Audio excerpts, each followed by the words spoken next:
अथ चतुर्दशोऽध्यायः गुणत्रयविभागयो। श्री भगवान ने कहा, हे अर्जुन, समस्त ज्ञानों में भी सर्वश्रेष्ठ इस परम ज्ञान को मैं तेरे लिए फिर से कहता हूँ, जिसे जानकर सभी संत मुनियों ने इस संसार से मुक्त होकर परम सिद्धि को प्राप्त किया है।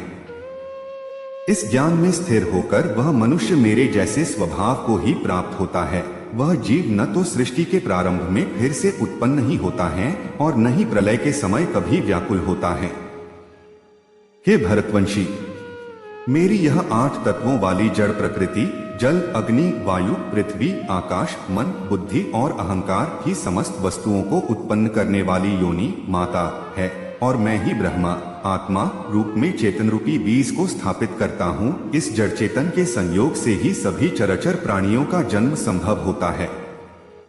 हे कुंती पुत्र, समस्त योनियों जो भी शरीर धारण करने वाले प्राणी उत्पन्न होते हैं, उन सभी को धारण करने वाली ही जड़ प्रकृति ही माता है और मैं ही ब्रह्मा आत्मा रूपी बीज को स्थापित करने वाला पिता हूँ। सत रज तम तीनों गुणों का विषय। हे महाबाहु अर्जुन, सात्विक गुण, राजसिक गुण और तामसिक गुण, यह तीनों गुण भौतिक प्रकृति से ही उत्पन्न होते हैं। प्रकृति से उत्पन्न तीनों गुणों के कारण ही अविनाशी जीवात्मा शरीर में बंध जाती हैं। हे निष्पाप अर्जुन, सतोगुण अन्य गुणों की अपेक्षा अधिक शुद्ध होने के कारण पाप कर्मों से जीव को मुक्त करके आत्मा को प्रकाशित करने वाला होता है, जिससे जीव सुख और ज्ञान के अहंकार में बंध जाता है। हे कुंती पुत्र, रजोगुण को कामनाओं और लोभ के कारण उत्पन्न हुआ समझ, जिसके कारण शरीरधारी जीव सकाम कर्मों फल की आसक्ति में बंध जाता है।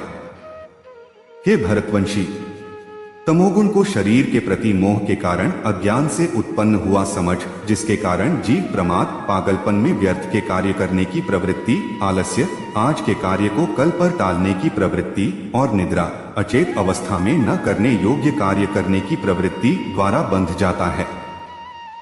हे अर्जुन, सतोगुण मनुष्य को सुख में बांधता है, रजोगुण मनुष्य को सकाम कर्म में बांधता है और तमोगुण मनुष्य के ज्ञान को ढककर प्रमाद में बांधता है। हे भरतवंशी अर्जुन, रजोगुण और तमोगुण के घटने पर सतोगुण बढ़ता है, सतोगुण और रजोगुण के घटने पर तमोगुण बढ़ता है। इसी प्रकार तमोगुण और सतोगुण के घटने पर तमोगुण बढ़ता है। जिस समय इसके शरीर सभी 9 द्वारों, 2 आंखें, 2 कान, 2 नथुने, मुख, गुदा और उपस्थ में ज्ञान का प्रकाश उत्पन्न होता है, उस समय सतोगुण विशेष वृद्धि को प्राप्त होता है। हे भरतवंशियों में श्रेष्ठ, जब रजोगुण विशेष वृद्धि को प्राप्त होता है, तब लोभ के उत्पन्न होने कारण फल की इच्छा से कार्यों को करने की प्रवृत्ति और मन की चंचलता के कारण विषय भोगों को भोगने की अनियंत्रित इच्छा बढ़ने लगती है। हे कुरुवंशी अर्जुन, जब तमोगुण विशेष वृद्धि को प्राप्त होता है, तब अज्ञान रूपी अंधकार कर्तव्य कर्मों को न करने की प्रवृत्ति, पागलपन की अवस्था और मोह के कारण न करने योग्य कार्य करने की प्रवृत्ति बढ़ने लगती है। जब कोई मनुष्य सतोगुण की वृद्धि होने पर मृत्यु को प्राप्त होता है, तब वह उत्तम कर्म करने वालों के निर्मल स्वर्ग लोकों को प्राप्त होता है। जब कोई मनुष्य रजोगुण की वृद्धि होने पर मृत्यु को प्राप्त होता है, तब वह सकाम कर्म करने वाले मनुष्यों में जन्म लेता है और उसी प्रकार तमोगुण की वृद्धि होने पर मृत्यु को प्राप्त मनुष्य पशु पक्षियों आदि निम्न योनियों में जन्म लेता है। सतोगुण में किए गए कर्म का फल सुख और ज्ञान युक्त निर्मल फल कहा गया है।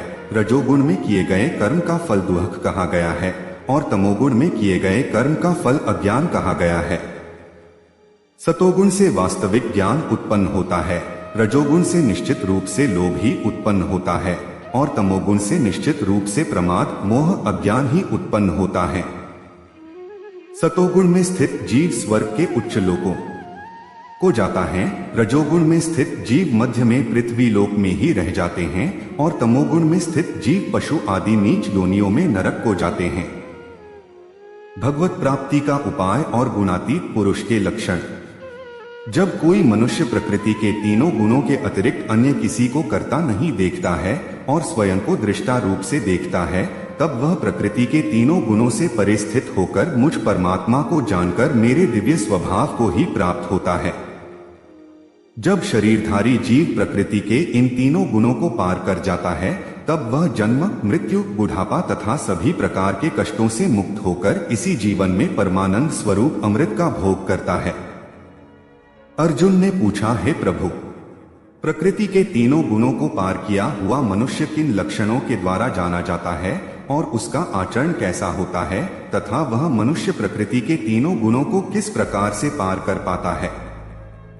श्री भगवान ने कहा, जो मनुष्य ईश्वरीय ज्ञान रूपी प्रकाश, सतोगुण तथा कर्म करने में आसक्ति, रजोगुण तथा मोह रूपी अज्ञान, तमोगुण के बढ़ने पर कभी भी उनसे घृणा नहीं करता है तथा समान भाव में स्थित होकर न तो उनमें प्रवृत्त ही होता है और न ही उनसे निवृत्त होने की इच्छा ही करता है, जो उदासीन भाव में स्थित रहकर किसी भी गुण के आने जाने से विचलित नहीं होता है और गुणों को ही कार्य करते हुए जानकर एक ही भाव में स्थिर रहता है, जो सुख और दुख में समान भाव में स्थित रहता है, जो अपने आत्म भाव में स्थित रहता है, जो मिट्टी, पत्थर और स्वर्ण को एक समान समझता है, जिसके लिए न तो कोई प्रिय होता है और न ही कोई अप्रिय होता है, तथा जो निंदा और स्तुति में अपना धीरज नहीं खोता है, जो मान और अपमान को एक समान समझता है, जो मित्र और शत्रु के पक्ष में समान भाव में रहता है तथा जिसमें सभी कर्मों के करते हुए भी कर्तापन का भाव नहीं होता है,